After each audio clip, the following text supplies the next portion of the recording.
Welcome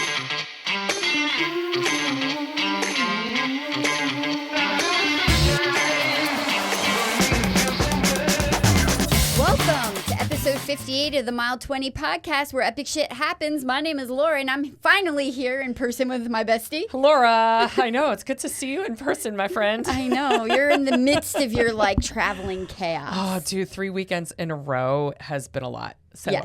I was really, really happy to, one, be in the same bed with my husband last night and have my head on my own pillow. I bet. Yeah, but it has been an epic three weekends, 3 weeks, and I'm happy to be home. But I feel like we're going to be like ships passing in the night because now that you're home and you're home this weekend, I'm leaving on Wednesday to take off and go see my mom in Fort Myers, Florida. So I know. I'll be gone next week. I know. We'll be zooming. Yes, we will be zooming. Yes. It's okay. It's okay. But we got the energy going right now with the two of us being here in person, which is fantastic. It's my favorite. I know. I miss you, my friend. We were supposed to run this morning, but this lovely line of storms decided to shit on our parade. Oh, dude, that was 6 a.m. It was a lot of rain. Serious rain, and it was really. It was like yellow and red. Yeah. I was like, what is happening? I was like, that's a no at 5 a.m. Yeah, No. I was kind of bummed because I had actually laid out all my clothes, and I'm like, I'm ready to get back into this, and it was like, wah wah. I know, but I mean, it was nice enough that at least it cleared up. Have you done your mile today? I have not done my mile yet today because I was in a lot of work meetings today because of being out for the past 2 weeks. So. Yeah, I'm sure you're Yes. jammed. Yes. But So that's we okay. are, as a reminder, running a mile, not a marathon. We're not running a marathon every day, woman. Oh my God. We are running a mile a day. Bite your tongue. I'm never, ever doing that challenge. No, ever. We're doing a mile a day for 2026. And so we are down, it's February 23rd on the day that we are here recording. And February, oh my God. Oh my God, woman. My brain is You got me running a scary marathon place. every day, and you got me going back into February. Woo! It is March 23rd on the day that we are recording, and we are all still running a mile. So it was nice that the weather broke, and so we're not going to have to run in the rain today because I ran right before I came over here. Oh, that good for you. No, I still have to do my mile today, but it has been very, very nice running in some nice weather because I have not been in this area, and I've gotten a little spoiled the past couple of weeks running. So. Yeah, well, it's just Running shit or on walking, your so- parade today because Yes. this cold front just came through and Yep, cooled yep. everything off again. Yep, that's okay. That's okay. That is. So today we will be discussing the St. George Marathon. We will be getting into that in a little Utah. bit. Yes, but right now should dig into our Epic Week update. Yeah, because have you at had, it. No, I think you should go first. Yeah? Yours is going to be beefier than mine. Well, so last episode I was still in St. Kitts, Nevis with my family, but no sooner did we come back home than I had a reunion weekend. And for those of you who have been listening for a while, I talked about this last year. So we do this once a year. All of my female classmates from West Point, everybody is invited. There's 100 of us. So I graduated with 1,000 people in my class, and in 1993, and of the 1,000 people, 100 of us are women. That's incredible. And so anytime there's two of us together, we're 2% of the women are together. It's a really easy number. Yes, I it is. absolutely love the math on that, having not been a math major. But we rented a house down in Hilton Head, South Carolina. Beautiful house. I think it could sleep up to 30 plus people. Wow. I think there were a total, it was 28 of us. And it was just a magical weekend with a bunch of women that, come from all different states and different occupations, post coming out of the Army. And, some are moms and grandmas, and it just was such a great weekend. Although we did note that as we are now getting older, we talked about hormone replacement therapy. We talked about menopause. There was because there were some single ladies. all the single ladies, So there's some single ladies. We were talking about like, okay, who in the class is like, who are the guys that are available? That was a fun conversation one night. Were you looking up Facebook posts like what so-and-so look like yes, these days? We totally were doing that. And I was like, I can't recognize these people, right? So we were doing that, and they're talking about like knee replacements and grandbabies. So it is interesting how, you know, and retirement, you know, some people have already retired. So, you know, the conversation has definitely, you know, migrated. But the cool thing that I absolutely loved is that I rented a bike with a couple of the girls. We rode quite a bit, That's awesome. But you know, and then we hung by the pool one day. We had food at the house. It just was great camaraderie, and I come back from those weekends just on a Lady Defender high. Yeah. 'Cause we're the defenders of the Free 93. So all of the ladies, we call ourselves the Lady Defenders. And, you know, it just, you know, cadet chicks rock. And, you know, we just You're all we just a bunch had a of blast. badasses. It's like putting all these badass women in one room. I just can't imagine It what is that a lot of energy is badassery. like. It is. It's just such fantastic energy.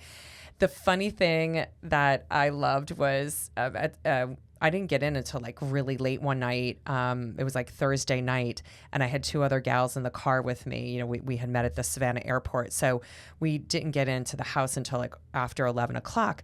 But we didn't have a pass. Like the one community that we were in, you could only have a certain number of passes, right, for cars. So I didn't have a pass, and so the gate guard was not going to let me in. And so like ended up sweet talking my way into it. And I was like, and the three of us are all like Army veterans. Yeah. And they let us through. Aw. So that became like our mantra. There was another time where we were riding our bikes and they wouldn't let us through this one gated area. So our friend Carolyn was like, we're really, really nice people. And then I added, and we're Army veterans, and they let us through. So we were like, we're just going to go and like kind It's of the like keep keys using to the that. kingdom. Right? Yes. Yeah. So, You know what? For your sacrifice, you deserve some perks. Yeah. People were super, super nice about that. So, and then a shout out to Roy's Cafe and Catering. I coordinated with them on Saturday night for the Baja Taco Bar that we had, and it was Ooh. absolutely fabulous. So, if anybody is traveling down to Hilton Head and you're looking for a fantastic catering company, the owner that I talked to, he was absolutely phenomenal. The food was delicious. So highly recommend Roy's. Excellent. And I'm not getting paid for that announcement. So We don't get paid for any of these announcements. None. But just Roy was just such a great guy. Yeah. So, and then we stayed in Plantation Dunes, which was the development that we were as a gated community. And so if you are looking on Airbnb and looking for just fantastic places, just phenomenal homes, that would be a highly recommended area to go and take a look at. We were like one set of houses off of the beach. Nice. Had beach access right next to our house. Actually, some of the girls went and did some CrossFit on the beach one morning. Myself and my friend Nicole, we did like a 4.5 mile walk on the beach. We did a sunrise. We were like the first ones up in the house. We got to see a sunrise, which was it was really, really good sunrise. So Love it. yeah. So that's what I did this weekend, and I got home late last night. So That's fun. yeah. Now, how about you? I know you got a couple things you wanted to cover. Yeah, I mean, well, we didn't do much. It was kind of more of a low-key home weekend for us. Ella came home, and her and Jim and Dave and DJ all went down to see some of the NCAA games I heard it on was a good Friday time. night. Yeah, it was a good time. I went to dinner with them, which was, well, all except for DJ.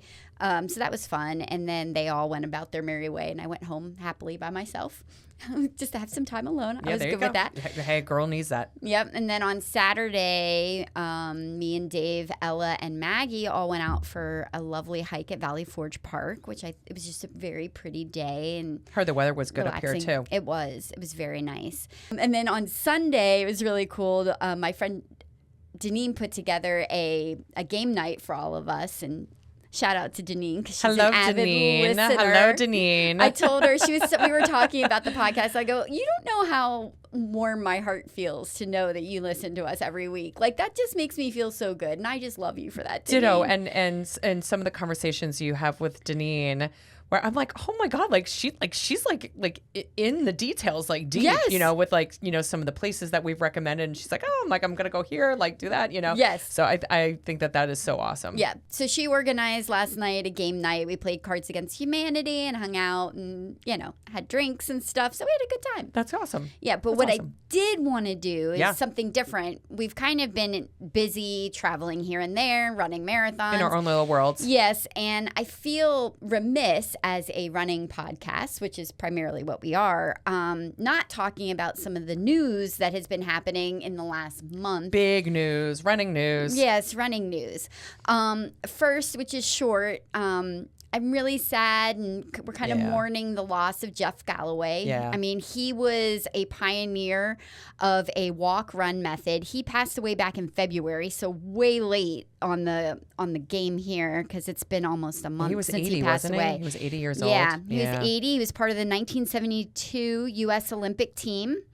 I think he did like a 10,000 meter run is what he was known for, but he was invited to teach a running class at Florida State University.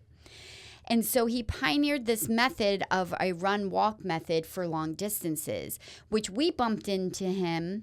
Yes, we did. During a race. During a race. Yes. I think it was Big Sur, where it was like Forrest Gump. She had to be right. Because I was like, I don't think it was Big Sur. She's like, it's Big Sur. So you went and said it anyway. Yeah, I know it was Big Sur. Lori always has to be fucking right. Well, I do know Here it is, folks. Here it is. Well, okay, it was Big Sur. You were right. No, let's go back and listen to our podcast about Big Sur. We talk about it. For those of you who can't see my YouTube, I'm giving her like the Ross like fists together, like fuck you. Back. We saw him in a race. Saw him in a race. But he started and he and he started out with only a couple of people with him. Yeah. Because it was very early in the race when we established, oh, that's Jeff Galloway. Yeah. And then next thing you know, like, was it 3 or 4 miles, after that, he was like the freaking Pied Piper. He's and like he had Forrest Gump. He had like 20 people by him. Then it was like 25 people. And then how did that go with us? Like, well, for us, I think we were a little temperamental. Because we were enjoying the beauty and everything, and we were just running steady, and we had a steady pace. We had a steady pace. We were a slower pace, but we were steady pace. And so, like, they would surge past us and then walk. And then surge past us and then walk. And then the group kept getting bigger. And then it was like, then it was really annoying because it was like this big, like mob of people that like you could hear them like dunk, dunk, dunk, dunk coming behind you. And we're like, motherfuckers. And then they would stop, and some of them would stop in front of you. And then you're spending your time weaving around them while they're walking. And then you're still running. Yeah, dude, that was like it was cool. The method. It was cool seeing him live in a race and seeing the method work for other people. But by golly, like that was the worst experience like ever in a race. I have to agree. It was but not it is great. very, very sad that he passed away. But it is awesome that he went and made his mark. Yeah. In the running world, that now so many people who might not have been able to go and take on marathoning as a sport, even though it annoyed the hell out of us. And we run too, right? Yeah, absolutely. So we're not chastising that. It was just the circumstances of having such a large group of people. Well, and there are times. I mean, I'm not quite as bitchy. If you remember, I used to be like anything past mile 18. I would start to become a bitch. See you next Tuesday, man. I mean, somebody could sneeze wrong and I'd be like, what is your problem? I mean, it was just like a phase of the race. I don't have that problem anymore. Maybe it's because I drink alcohol at mile 20 and it stabilizes my hormones. I'm not judging you at all.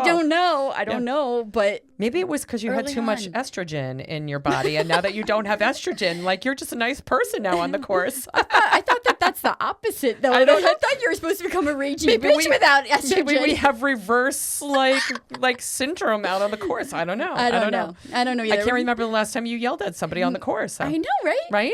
Yeah. Now we're gonna see in Delaware in a couple weeks be like, what's gonna happen. I know that's gonna be funny. Yeah. All right. So again, sad that Jeff Galloway has passed, but thank you, Jeff, for giving the running community, just making a it legacy. accessible. Yeah. Making marathoning and half marathoning, making it accessible for people who probably wouldn't have gotten involved in the sport. Agreed. So making it bigger and better and allowing us to enjoy being able to run in all 50 states because there's marathons in all 50 states because it is such a popular thing.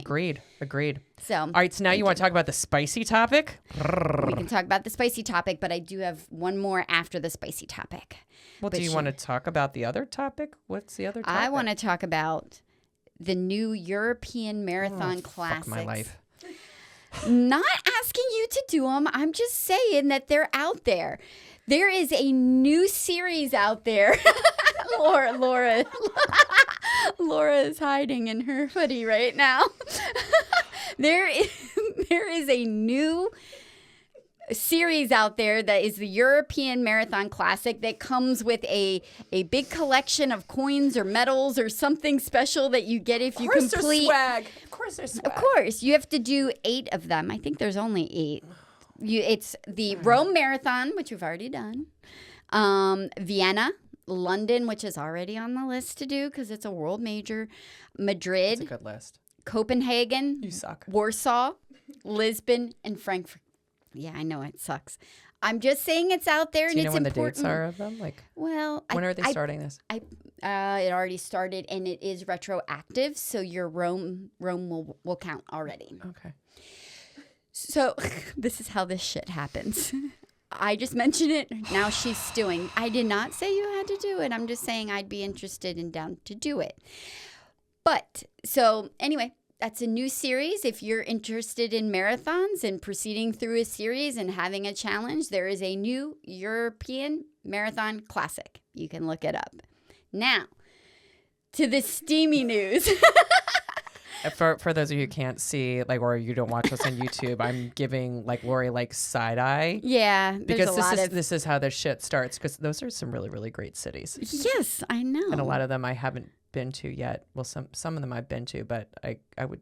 Lisbon's gonna suck ass. It's not as bad as you think, though. I've already looked at. Did they do it around the river, like at the river level? Because dude, like that just being a tourist in that city, that hurt my calves. Yeah, like going up the hills. It is a very hilly city. It's more like, no exaggeration. It's hilly. Yeah. No, I think that there's some down and some up, but I think the vast majority of it is along the river. It didn't look anything crazy like a San Francisco. It wasn't race. Worse than like Austin. Okay. And Austin was hilly. Yeah. But I would say it was maybe comparable, if not more or less. So something more you train for, and just know that you're going to have some hills. Yeah, it wasn't something like where you're looking at 2,000 feet in elevation. Man, that place is freaking hilly. That's not like, oh, I'm going over this little mound and I call it a hill. That place is hilly. Like there was one point last year. We've been having discussions. Yes, we've been having a discussion. What's a hill during some runs? Yes. Which one was that we just? I don't know. Was that during Myrtle Beach? And you're like, this hill, and I'm like, you're like, this ain't a hill. I was like, it's a hill. It's an incline. It's a hill. No, there was some inclines where when Jim and I were walking up to like whatever said destination, we were literally like on our toes, like. In order to that's how much the gradient was. So yeah. Okay. All right. Check. Got that. So this fuck my life. Okay. So the spicy news that spicy. This one's spicy. I don't know how we missed not talking about this last week because I feel like we should have. And I've been like living under a social media rock, so I didn't even see this like come across or in the news. This was a hot discussion on social media, but I am going to read a little bit from a Runner's World article. And the New York Times also had posted something about this as well. This was published today. So this is a brand new article. 985 runners finished their race at mile 18 of the LA Marathon and were eligible for a medal. What the fuck? The marathon's early turnoff point was implemented that's my opinion. for athletes, and I'm doing quotes, having a tough day. Did you just do air quotes for that? I did quotes. In the warm race day conditions, a new report shows how many runners used it. So it was 985 runners. So the LA Marathon announced its heat-related contingency plan ahead of race day. The runners would be allowed to stop at mile 18 and still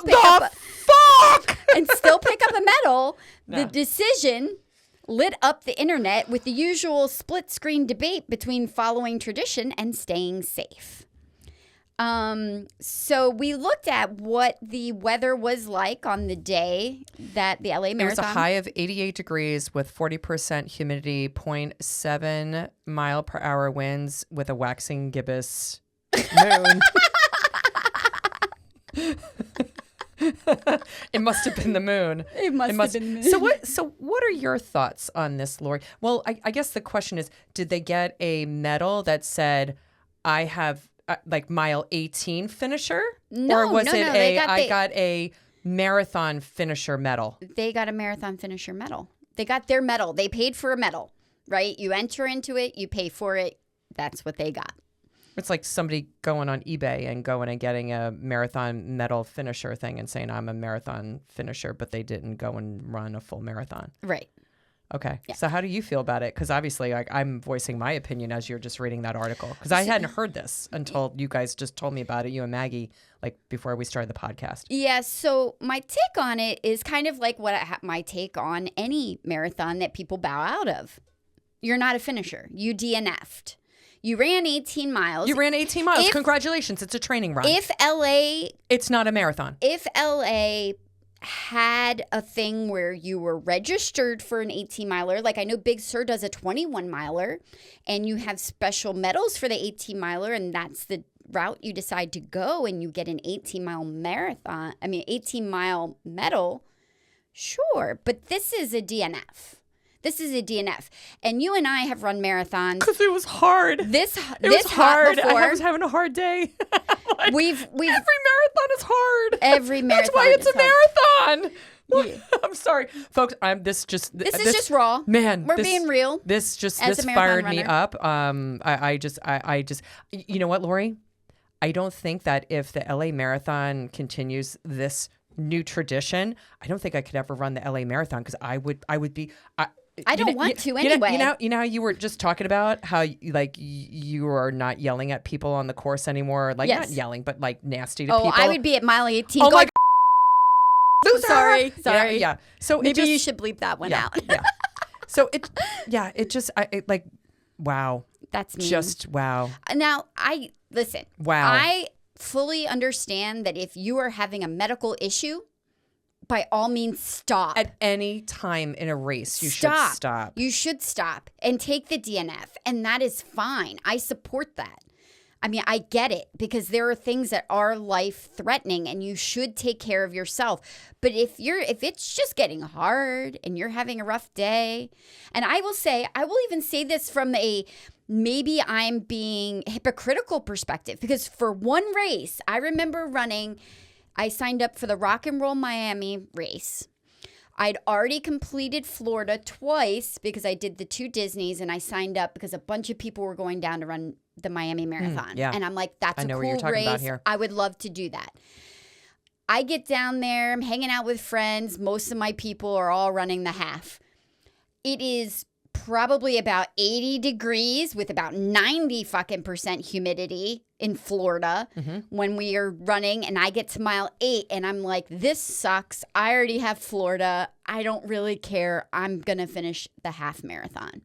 I collected a half marathon medal. Maybe I should have, maybe I shouldn't have, but I didn't collect my marathon medal, and I finished a half. Yeah. I'm fine with that. And I had a similar situation where we had both signed up for the Baltimore Marathon. Yeah. I had gotten hurt, so I ended up running the half marathon with Julie Shannon. Yes. And then we met you on the course, and then we finished the race together, but I ran the half marathon on that one.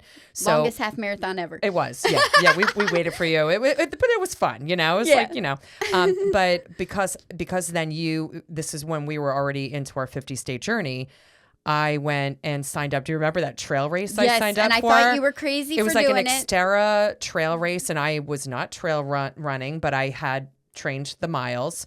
And so Maddie, my daughter, went down with me. This was in Maryland, and it was on the Father's Day weekend. This was years and years ago, and it was so humid that I couldn't even breathe.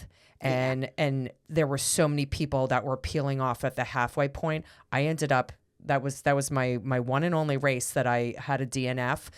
I was able to go and get a half marathon medal. I was devastated, but I'm like, I would never have thought to go and collect a full marathon medal. Right. Having not finished the marathon. No. Even though I signed up for it. I wouldn't even wear a shirt that I don't complete a race for. Damn straight. Like, I don't wear my race shirt until after because I feel like that's bad juju. That's just a personal rule number 1. Yeah. So on the LA Marathon, man, that just whoever made that decision, I'd love to interview that person, Maggie. Yeah. Like, bravo. That would be a spicy interview. You know what? I'd say I'd let you lead that one. I would say bravo for having an out for people who are struggling. I have no problem saying, listen, something coordinated. If you're really having an issue with the heat, by all means leave. You can leave right here. But no. But you're going to leave without a medal. Yeah. Yeah. So anyway. Yeah. All right. Well, that was spicy. I told you it was going to be spicy. It's a little spicy, but that's okay. That's okay. Yeah. That's what you we're ready here to for. get into St. George's? Oh my God. Yeah. This is going to be a long freaking episode. Yeah, I'm so sorry in advance. I love St. George's. I'm not going to lie. So St. George, Utah, if you've never been there, it's kind of on the very southwestern edge of Utah. So you're kind of close to, you're not that far from Las Vegas. Right. You're not that far from Arizona. Yeah. You're kind of right in the nugget of everything. You're also not that far from Zion National Park. And Bryce Canyon. Yes. It's a really good thought. Like, if you want to do a racecation, I think this was one I would recommend. We did a racecation. Yes, we did. Yes, we did. And it was just the two of us. We didn't bring the boys with us. No. Yep.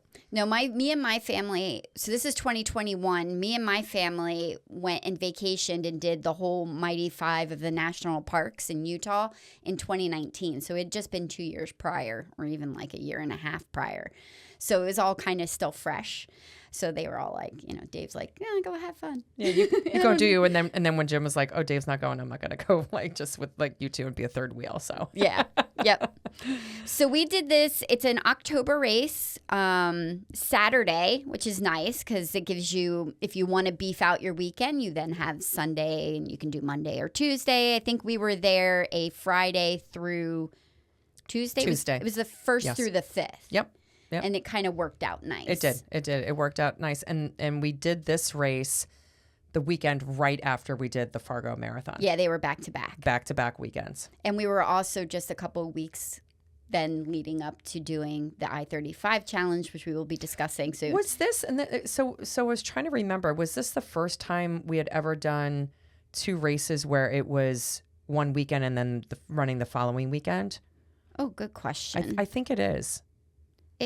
May have been. Yeah, I think this is when we started doing the cray-cray. Well, this is definitely the cray-cray train. Yeah. Yeah. 21 to 22, we were cramming them in. Yeah, we definitely, well, because the races were available and, COVID was still out there and we're like, we're going to run everything as much as we possibly can. Yes. While these races are still active and being held. Yes. Yeah. If for any reason you're interested in running St. George's, just one reminder. Yeah. This year is the 50th running of it. So always, I kind of like the extra gear. Like, they always kind of go all out. Like, the medals are a little bit extra and the shirts tend to be a little nicer. 50 years of running an event is like significant, or like just like the milestones are significant. Yeah. Yeah. So if you had any interest in running it, probably this year would be a great Laura, year you want to to run it? I actually sent a text out to both Maggie and Laura today going, hey, should we run this year? Because it's on October 3rd. On October 3rd. And Maggie was like, you're going to be in Germany. And I was like, you might have sent us that text a couple of months ago, and I told you we were going to be in Germany. So I get it. You really want to run this race again. I'm all about running St. George again because I loved running downhill. Yeah. It was downhill. Yes, the whole time. The whole time. Almost the whole time. Yes, it's a wonderful point-to-point downhill. Yes.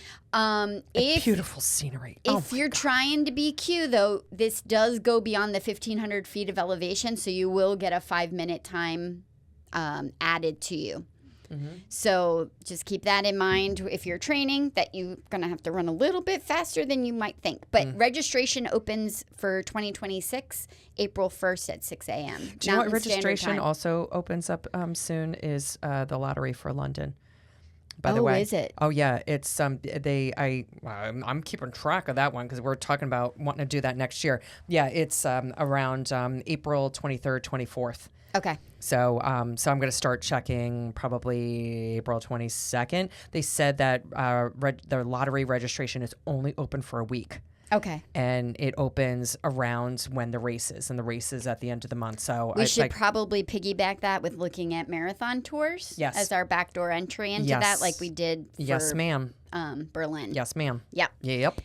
So just FYI, as I digress. Yes, we digress. Anyway, love this race. Yes, I totally agree. Point to point.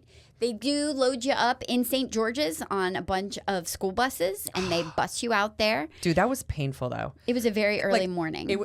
Because it was so early. Yeah. I mean, and we had heard that you need to get there earlier because, like, the lines get really long for the buses. Which we saw.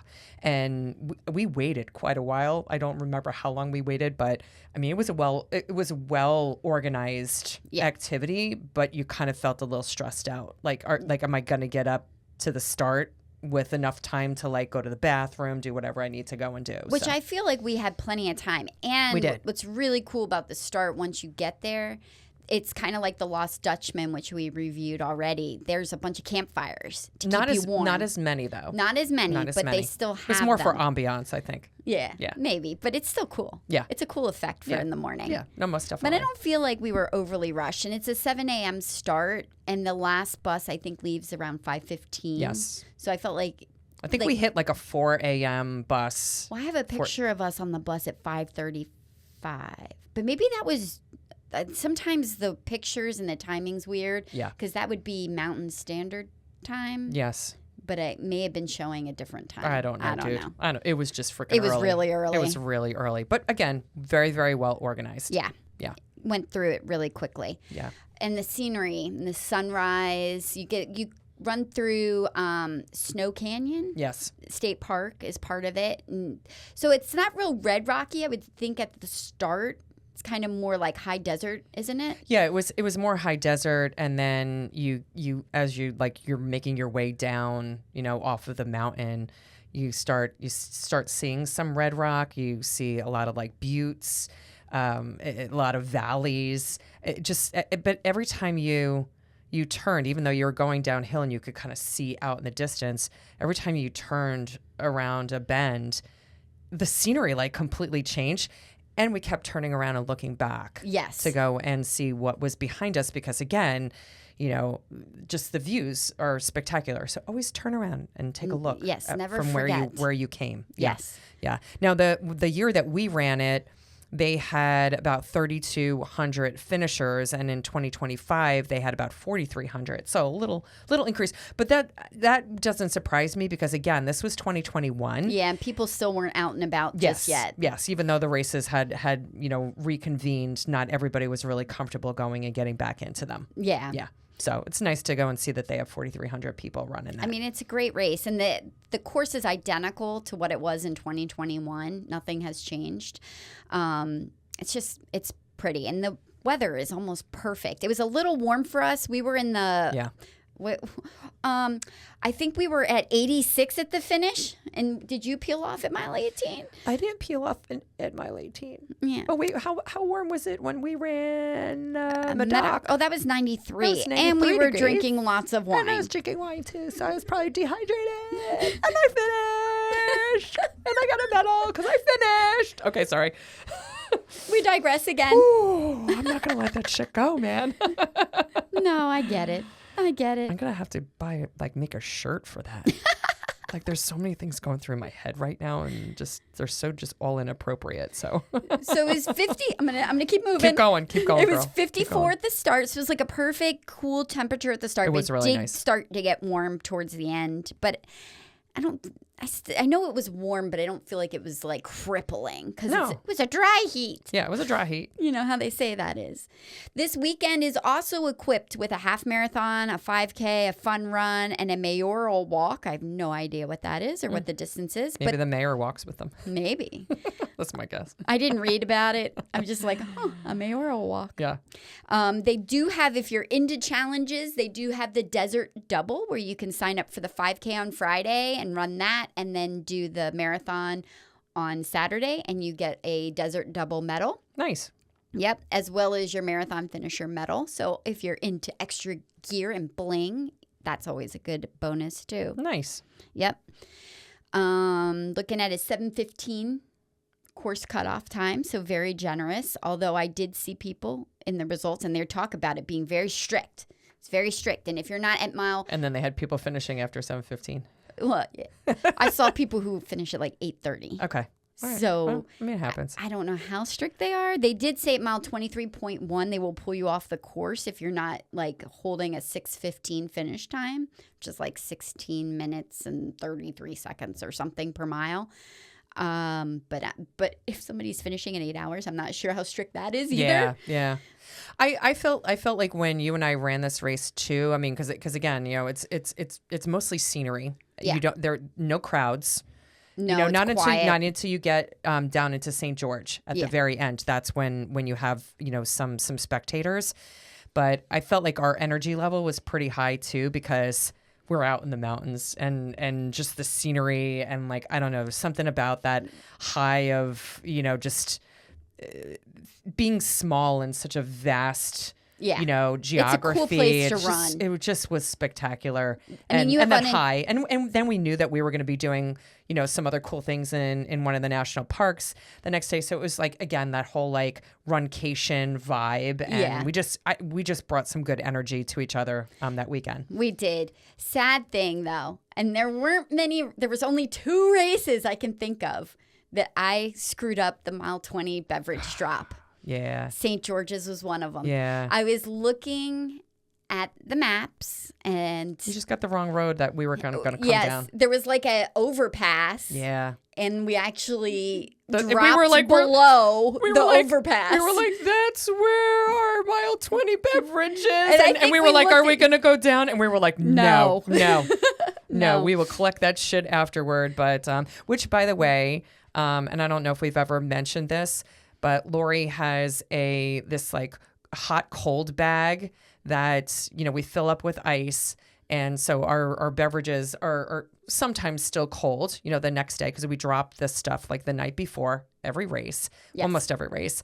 But we do go back and collect the bag. So and Lori, our garbage. And our garbage. Yes. So Lori does go and clean this bag out. And I reuse it every time. It gets reused as unless like raccoons go and open it up. But we'll talk about that when we talk about West Virginia. Yeah. But, you know, so it, like, again, we collect up all of our trash and our bags. So I just wanted to go and say like we're conscious. We leave no trace. Yes, we leave no trace. Thank you. We follow, leave no trace. Yes. So St. George's is kind of easy to travel to. You do have to lay over. Not a lot of direct flights unless you're coming from like Phoenix or any place like that. I think we had to lay over, but we flew out of Philly. It was a fairly easy trip, I feel like. Yeah, it was uneventful. Yeah, we stayed 3 nights at the inn at Entrada. Yes. What did you think about that as the bougie hotel person? I really liked it. We actually had a suite big enough where we had our own bedrooms. That kind of freaked me out. Yeah, because you didn't know I was awake. You're like, are you awake? Your door was closed, and we've talked about this. Like, I wake up and I'm instantaneously like up. I go to the bathroom. I got my clothes on, and I've only been awake for 15 minutes.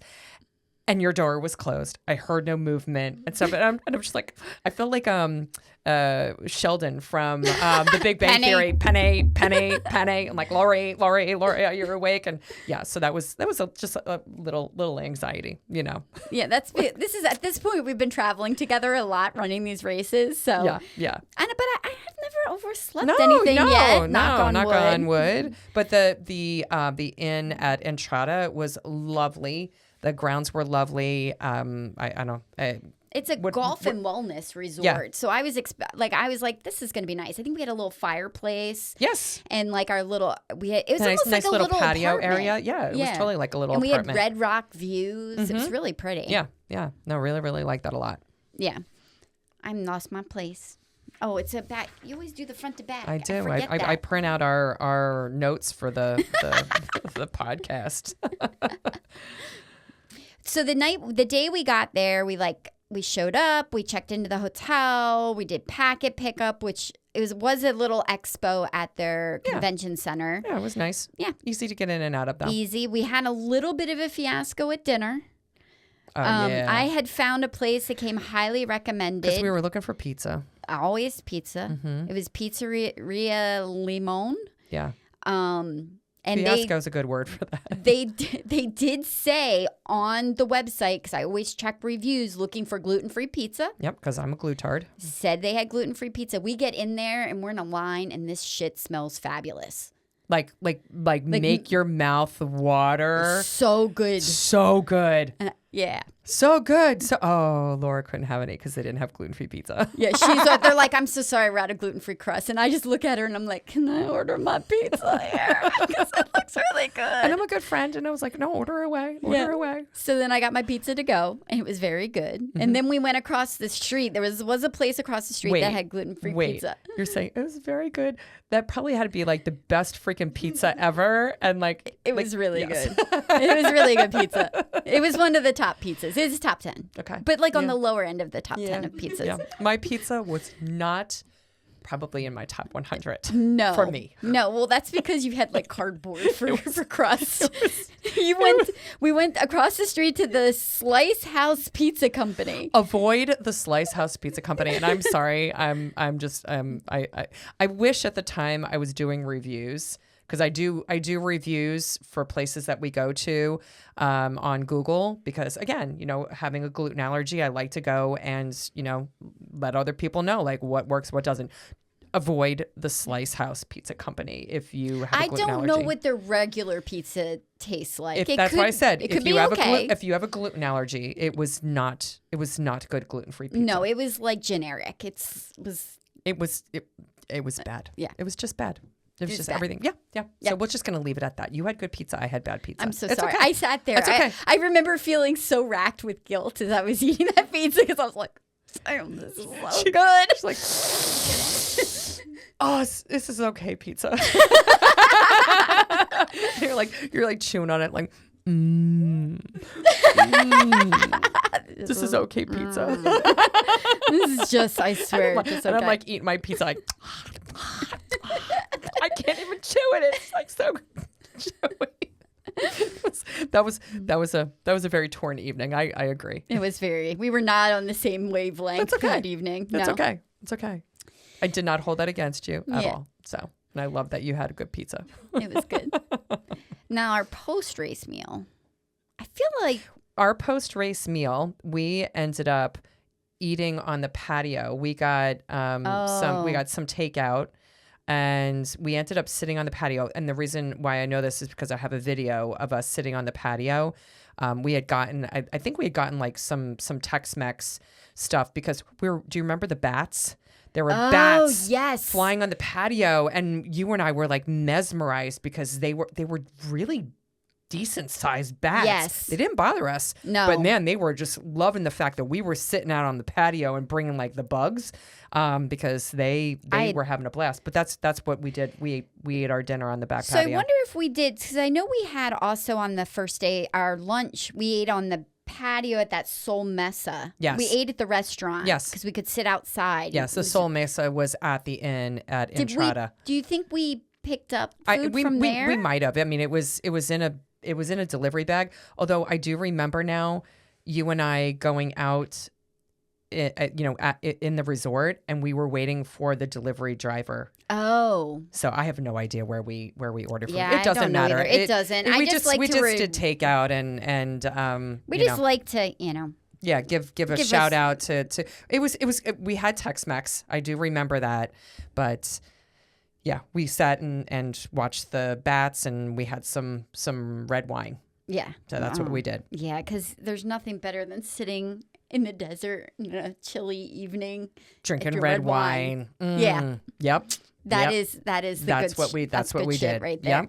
Yep. I feel like I have my ADHD brain today because I'm now thinking about all the shit that happened during the race that we didn't talk about. Well, what? Oh, well, let's go back and talk about it then. Yeah. Like the fact that there was really cool things. Like your notes are all fucked up, by the way. I didn't really go through them. Like my brain. Well, I'm doing my notes. Lori does a majority of the prep. And then when I'm done with my work schedule, then she gives me the heads up, like, hey, like the draft is done, and I'll add like some other notes and stuff. But I mean, she does like the majority of like the research for each of these. So shout out to you, girl. Yeah. But tonight I was looking at the stuff. I was like, wow, she got stuff about like the parks, but then she's got like some stuff about the races. So it's okay. Yeah, I know. All right, so let's talk about the race. It's my brain. It's okay. It just was not focused very well today. It's okay. Clearly. I was like 30 minutes late getting here. You don't need to apologize, man. All right, so what else did you want to cover about the race? Well, I don't know. I want to talk about my favorite picture. I want to talk about that picture because I was the one who told you to lay down on the ground to go and do that. There was a sign, and it was very, very close to the end of the race. It's my favorite picture. It's one of my favorites. Seriously, it said, mortuary, 1 block ahead, look alive. And the look alive is in like capital letters. Yeah. And I'm like, Lori, lay down on the ground. I'm going to take your picture in front of the sign. So she like laid down and like did kind of like she was like in a crime scene kind of thing. Yeah. Yep. And I love that because it is a classic picture. And there's like a lady in the background kind of looking at us like what the hell? And so, but it gives you guys perspective in terms of like, hey, look, you know what? We have fun on the course. And while we felt really strong running that course too, like, because although it was our downhill, quads were a little shreddy. Totally shredded. But we take the time to go and do something funny like that. Yeah. So I absolutely love that. We enjoy the hell out of the time on the course. The other thing I liked is that they had balloons. So they had Mylar balloons at all of the mile markers. Yeah, so you could see them coming. You could see them from a nice. Really far distance away. And you're like, yes, we're coming up on 18. We're coming up on 19. Or 15. You know, yeah. So that 20. was nice. And then at the finish, I don't know if they had like somebody who they knew that did balloons or they were into balloons, but the whole finish line was covered in these blue and white balloons. And I'm not just talking a little. It's like a huge cascading thing of balloons, which I appreciate because I've tried to do like one of those balloon things for Maddie's bridal shower a couple years ago. And that shit was so hard. So when I just went back and looked at it, I was like, oh, somebody's super talented that they could go and do that. Like, like kudos to them. So, but it was beautiful. It made it very festive. It was very festive. Yes. There was also a moment when we were hanging out at the festival afterwards, and I'm not trying to pick on people, but sometimes you see some really interesting things. You see some stuff. We saw a woman who had completed, I don't know if it was the half or the full. We don't know. Don't know. She was running that day. She was wearing a bodysuit with like underwear hanging out. But describe the bodysuit. It was black and kind of went up her butt a little. But yeah, so it was like a leotard. It wasn't like a full legged bodysuit. No. This was like it looked like a bathing suit, like bodysuit. Yes. Yes. Yes. Yes. Yes. Yeah. And then she had her panties hanging out of it. Yes. Like granny panties hanging out of it. And then knee-high socks that didn't match. But they were cute granny panties, right? Because she was like... Were they cute? I don't know. I felt like I looked at them and they were kind of nudish. They were nudish. Yeah. I think maybe she was like, maybe if I wear my nude underwear, people won't like see my underwear. And she did have knee-high socks on. I just wondered if it was one of those bodysuits that had the snap in the crotch. Oh. Yeah. Oh. I don't know. Oh, girl, we're talking some chief. Ooh. Yeah, interesting choice. Not, That was a first. it was just a first. And That was a first. And it was very notable. And honestly, that was the only time we've ever seen somebody wearing a bodysuit Just with the their underwear sticking out of it. So, hey, you know what? Yeah. It was just walk in your own shoes. There you go. Memorable moments. Absolutely. All right. So the day after the marathon, is there anything more on the marathon? No. I'm good. Okay. But I'm sure like in 5 minutes, you're going to think of something else and we're going to have to go back and I'm fucking so talk sorry. about it again. I'm so sorry if we do. I'm going to try really hard to move on. I'm trying hard. Okay. So the next day was October 3rd. We headed up towards Zion. Yeah. We had a reservation for the Hampton Inn and Suites in Springdale, which is the little town that's right nestled outside of Zion. And it's a cute, like, I mean, it's touristy, but it's a cute little town. Yeah. It's very Western. It's a very typical town that sits outside of national parks. I would agree with that, Yes. 100%. But on the way, we stopped. So you run through Snow Canyon State Park, but we stopped because we wanted to go back and have a look around. Yeah, because we ran on the road through it, and there was some really cool scenery. And, so you had found some trails, and it was like, yeah, dude, let's go and do that before we head out. Yeah, one of the really cool ones that I think we hiked on was this really interesting red rock formation, but I think that they were petrified sand dunes. Yes. And they were so cool. They had like this waffly pattern imprinted on them. It almost looked like they had like melted, like the sand had melted, like, and then they would like form like patties on top of each other. I don't know how to describe it. I mean, It's like it's almost like lava, but they do actually have lava tubes in this thing too. Yes. But it wasn't lava. I think it was the petrified sand dunes. yeah, that was definitely the petrified sand dunes. Yeah. And you because I remember, and again through the pictures, I had taped up my quads with KT tape. Because of running down the mountainside, like my quads were shredded. Yeah. And when we got to the lava tubes, you're like, I'm going to go inside because you're Lori. And you're like, I got to go inside because I got to experience it all. I got to touch it. I got to feel it. I got to smell it. I did. And I was like, I'm going to stand out here and watch you because my legs, like, I cannot go in bed. Well, that, and you're also like, dude, I've done lava tubes in Hawaii. I'm good. I was like, I'm good. I did lava tubes in Hawaii. It's like, yeah, this is just Nevada. I mean, Utah lava tubes. Yeah. No, but you ended up going in the lava tubes, but I also thought it was cool. Do you remember seeing the people with the parachutes, and they had like these little motorized things that they sat on, but they were like flying in the air? Yes. And like it made my hands sweat because I was like, oh my God, they're so high up in the air, and they're like. But the view must have been spectacular. I can't even imagine what the view was. I will never know. There was also a family there. Wasn't there a family there, now that I'm thinking of it, that they were releasing ashes of a loved one? Yes. Wasn't there a funeral going on during there that was. hike too? There was. Yeah. It was their mother, and she had lived in the area, and she had she used to hike there all the time. She used to hike there all the time, and they were releasing her ashes there, which I thought was it was a great paying homage to her. It was. I just remembered that off the top of my head. I know that was good, Laura. I didn't even put that in here. You didn't even have that in your notes, man. I did not. You were on it tonight. So something we always, but I'm not. So something else. Did you get my sarcasm? I'm like, what? I'm just being me and blonde and not paying attention to your sarcasm. You do, yeah. Anyway, so one of the things as marathoners we always highly recommend is another rule number one. Rule number one. After a marathon, the day after, move. Move. Just move. Move your body. It helps with recovery. Do not sit on a couch. Do not stay sedentary. No. You have to move. We hiked like 2 miles in Snow Canyon that day, and it was beautiful, and we moved. Yeah. Which really helps with recovery. I feel like we felt way better than we would have had we been sedentary all day long. I totally agree. So we got to Zion, and I got you were very patient with me because we ate at Zion Canyon Brew Pub. Yes. For lunch. Yeah. I got a lovely little Lori wanted a flight. Beer. And I can't drink beer because it has gluten in it.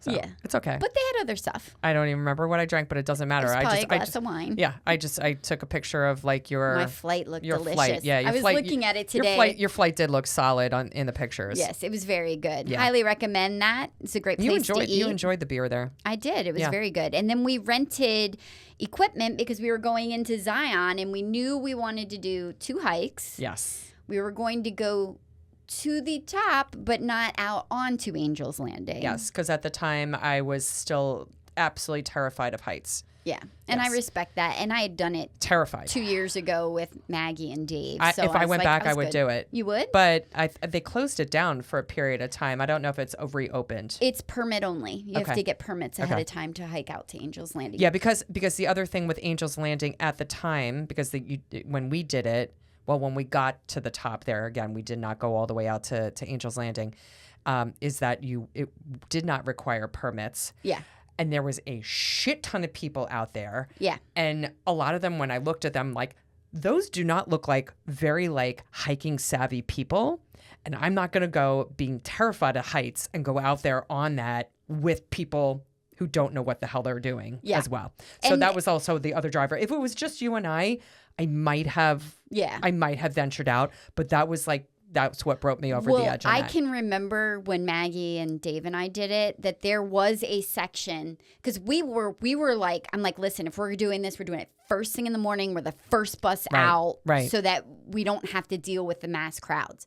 So we were like one of the first people out. That was when you did it with your family. Yeah. Because you and I were not the first people out when we got there. We're talking about that in a minute. Coming back was dicey because people were still coming out. And that there were sections where somebody was pushed up against the rock and there's a chain. And I've got my hand on one and I'm like on one side of the person. I'm like, okay, just hold still while straddling that person and grabbing the other side of the chain and passing them. Like there is a small section where that is kind of how you have to get by. And that's why we did not do that. So it's tough. So anyway, we went and we rented the gear at Zion Outfitters. So you rent, and the gear that we rented was because we wanted to hike the Narrows. Yes. And so they have these specialized boots, like these booties, that you wear. They're waterproof, but they're also like cushioned. Yes. And then you get a hiking stick. Yeah, you got socks, like a pole. like socks, the boots, and the pole. Yep. Yeah. And you hold on to it. So the Narrows, if you've never heard of what hiking the Narrows is, it is actually a river. You're hiking up the river from a point, and you just are. It's a slot canyon. Yep. Yeah, and so it's water. You're hiking in water. And you just have like cliffs, like just sheer red rock cliffs on either side of you, and oh my gosh, that was that rendered me absolutely speechless. Yeah. You know, like it just was. It's humbling. Yeah, it was just the most unique thing. And because we got there later in the day, there weren't as many people that were in there. And you kept saying that they were like, it's so less crowded than when you had gone. Well, we were also there in August, which is peak season. Even though it's hotter than shit in the desert, it's still peak because kids are out of school. That's right. And we were there in October, which is, the shoulder season. Yes. So it was perfect. Yeah. But we did have issues that day trying to get out to those hikes. Oh, we did. And I can't even recall what it was, but the shuttles were wonky and one of the places there was a bus stop that was closed. And we had parked. If you recall, we had parked and we're like, we're going to go to this bus stop and then we're going to take the bus up. Yeah, we weren't in the main bus depot. Right. We went further in to try and pick up a bus. We went further in and we got to that bus stop and we were like, oh crap, the bus stop is closed. Yeah. And again, because it's shoulder season and they weren't running the buses as much, right? Yeah. So we ended up having to hike up the road and like we had to go up I think like a couple miles. Couple of miles. Yeah. Up the mountainside to get to the next bus stop. Which I think was the hotel, right? Didn't we stop at that hotel and pick up the bus there? Yes. Yeah. Yeah. Yeah. And but in between there. Yeah, there was an incident. There was an incident. And we had alluded to it last week at the end of our episode. So at some point in time, and I had used the bathroom before, we had left and stuff. Well, nature's very inspiring. Yeah, I must have been really relaxed because like all of a sudden I was like, I have to go to the bathroom. And you and I communicate really well with each other because we do this on the course and, we always know like where each other's bowels are at.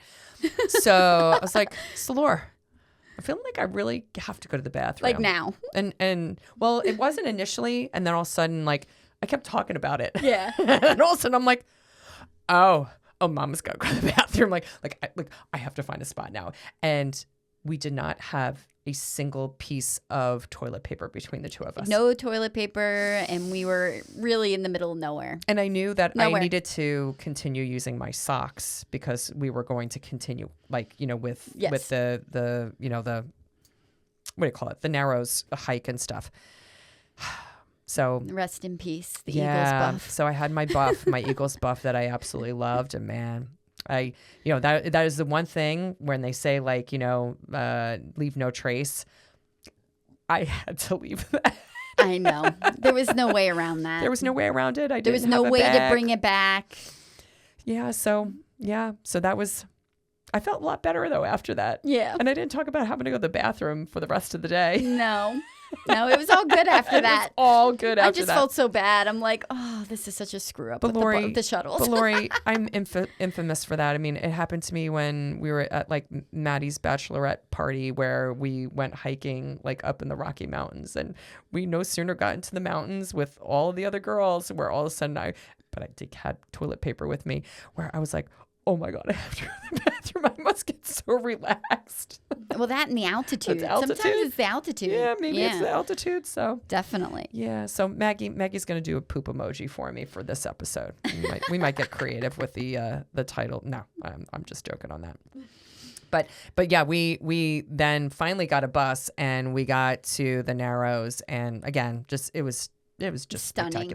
Spectacular. Highly recommend both those hikes. Highly recommend. Yeah. Even if you don't want to go out onto Angel's Landing, the hike up to the top of where you kind of venture out onto the little spit of rock that juts out into the valley. And there's enough space up there. Like I didn't feel like it's beautiful. Scared. You got a beautiful view of the valley from there as well. Yeah. I mean, obviously Angel's Landing, you're really far out there, but there's still a beautiful view. Absolutely spectacular. And a lot of the trail, and you go through like nice little wooded areas, but once you get to like the climb to get up there, it's a lot of switchbacks back and forth. So it's not like you're kind of, like what we talked about at the White Mountains, where you're just like straight up the mountainside. It was switchback. It's a beautiful national park trail. Yes. God, I appreciate a good national park trail. It was. They're just so easy and nice.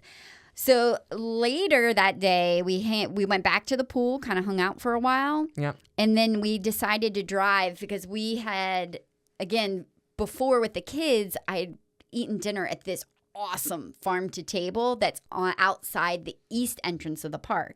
And just driving through the park, super cool because there is a big tunnel. Yeah. That's really cool to go through and all of that. And I can remember driving out there. Did we see climbers? Yeah, we did. On the side of the rock. Yeah. It's crazy to watch people rock climbing on the side of Zion because you can see them when you're doing like the zigzag to come out of Zion National Park heading east. Yeah. But we went and ate at Cordwood, which is it's so, what would you say, understated. Like you drive by, you would never even know that there's really a restaurant there. Yeah. And when you walk in, the food is freaking fabulous. That was like one of the best dinners of like our travel. Like you remember like those memorable meals and so forth. Yes. That definitely was one of them. And I think too, and because they had animals, yes, out in the pens and stuff, because again, it was like a ranch, and the staff was phenomenal. They were fantastic with my gluten allergy. Yeah. Just the food is fantastic. Yeah. And then Didn't we stop on the way back to go and see the stars? I think we stopped at some point in time. I believe we did. Yeah. Because it was spectacular. Yeah, because again, there's like little to no light pollution out that way. And especially because we were on like the non-heavily populated area of the park. Yeah. And when I say populated, like there wasn't a big city or town. Yeah, we were on the other side of the mountain, so to speak. Yeah. And so the stargazing is absolutely phenomenal. It was one thing when we went there on vacation, DJ did every night. We had a U-Haul with us, and DJ would sit up on top of the U-Haul. Oh, perfect. And just look at the stars every night. Good job, Deej. That is fantastic. Yeah. Yep. Then I'd say the next day that was it. Like you had a fairly decently early flight out. I did. But we had time to drive back to St. George's, so it wasn't too bad. Yeah. I hung around a little bit longer. And I think somebody you knew Yes. had recommended a place for breakfast. My friend Jason Hayes, who is from Utah. Yes. I guess we had posted a picture or something, out, or that we'd finished the marathon. He's like, "Oh my God, you're in Utah?" And he said, "You have to go to Hash a Go-Go." Yes. And let me just tell you, this is probably one of my most memorable breakfasts of this whole journey. Oh, so shout out to Jason Hayes for that one. Oh my God. And I'm so sad for St. George's because it doesn't exist there anymore. Oh, now no. they do have locations like in Las Vegas, there's one in Atlantic City. Okay. I saw that. I'm like, oh. How did we miss that? I don't know. Oh, dang. There's also one in Orlando and Jacksonville, I think. So I'm like, okay, so there's some opportunity to go see one of these. All right. But I got the sage fried chicken and waffles, and I am not a sweet and savory person. Yeah, I don't think you've ever been with me and ordered chicken and waffles. Never. Yeah. But it's like something that they're known for. So I was like, screw it. I'll just try it once. I can never eat it again. Oh, you were ate the corrupted. best. You were corrupted with that? I ate the best one. I can't ever eat it again. Oh my gosh. It was amazing. That's awesome. It was so good. I remember you just yeah. really But then I probably raving about that place. Probably had a carb coma because I was like, oh, I'm going to go over to Brigham Young's. They have like his original house is a museum there. You can go and hang out and look around. Do you remember much on that? I was like, I'm going to go do that. No, I pulled up and I was going to go in and I sat there and I'm like, I'm a little sleepy. I'm like, maybe I'll just take a quick nap.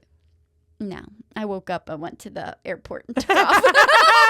That was the extent. So you saw the parking lot. I saw the outside of it. Outstanding. It was really nice. Outstanding. Looked lovely. I love that. I love that. I love that.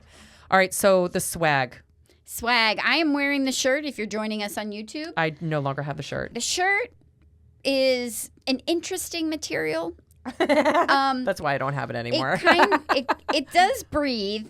It doesn't feel like it'll breathe. It does breathe. It's shiny. It's shiny. I still wear it. I throw it over when I go to the gym sometimes because I just rotate through them. I like the logo of it, though. Like St. George has a great logo. They do. I can't even describe it. It's just like an STG, but it's a solid logo. And the shirts only say marathon on it, which is nice. Yeah. Like I've been noticing a trend this year of the races we've run where they are not doing just marathon shirts. And I'm like, please stop it. Like I object. I object to this trend. The medal is cool. Yeah, the medal is really cool. It's small. Yeah. But it's different. It's like the palm of your hands. That's the size of it. But it's stone. It's definitely stone. Yeah, it's some kind of red stone. I want to say it's not that. I want to say it's sandstone. Stone, yeah. But it's just has a epoxy around it. Yeah. Because I mean that's definitely what it looks like is sandstone. It's very unique. Yes, it's kind of got like a orange white tinge to it, which definitely makes me think that it's like. Although now that I'm looking at it, I don't see a year on it anywhere.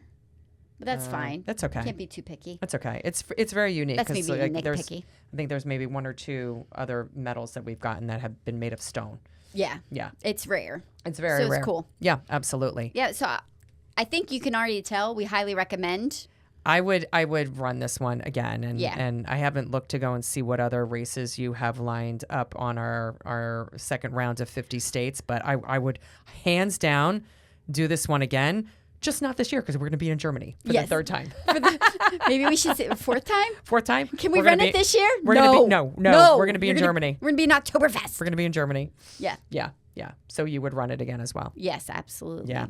Well, next week we are going to continue the crazy. Whoop whoop. And we're going to talk about this like little shindig called the I-35 Challenge. Yes. And we're going to be focusing on Kansas City next week. Now, the I-35 Challenge, and I remember, oh my gosh, this is so funny. I'm on the train going into Philly because that's when I was still working in the city. I'm on the train and I see this like I-35 Challenge thing. Yeah. And what it is you run Kansas City on a Saturday. And then you go up to Des Moines, Iowa. Just like an hour or 2 hours? Two hour drive. Away, maybe. And you then run the Des Moines, Iowa Marathon the next day. Yeah. On Sunday in Des Moines, Iowa. Yeah. And you travel up I-35. Yeah. So that's why they call it the I-35 Challenge. I see this thing and I send it to you. I was like, dude. And I don't even know like how you and I like landed on it. But Because we had to do it. And it was like, oh You my had to God, do we have, one. and it's called a double. So for those of you who, aren't familiar with the term, a double is when you do 2 marathons in 2 days. Yeah. And we did that. Yes. Yes, we did. We'll talk about the first race in Kansas City, and I guess we'll just figure out like where we stop talking about Kansas City, and then where do we pick up, talking about Des Moines. We'll talk about Des Moines the 2 episodes. Yeah. I mean, well, we're going to talk about Des Moines separately. Oh, but like, I hear where what do you're we saying. where do we cut off? But we'll figure that out. We'll go and talk about both races. And give them both due justice. So very, very excited about talking about how we are freaking crazy going and doing this. Whoop, whoop. Yep. But we absolutely, again, loved the St. George Marathon, would highly recommend it to, our listeners, and especially somebody who's looking for a Boston qualifier, plus 5 minutes. Plus 5 minutes. It's like a net 2,600 foot drop. It is. And, again, check us out on our socials. We are actually, for those of you who listen every week, we have video of us recording. You can actually see my dog that's sitting on my lap now. Kona likes to visit us every once in a while. And, when we also post all of our pictures from our adventures, so we'll post some pictures not only of the course, but then of some of the places that we're describing, especially, our hikes through Zion National Park.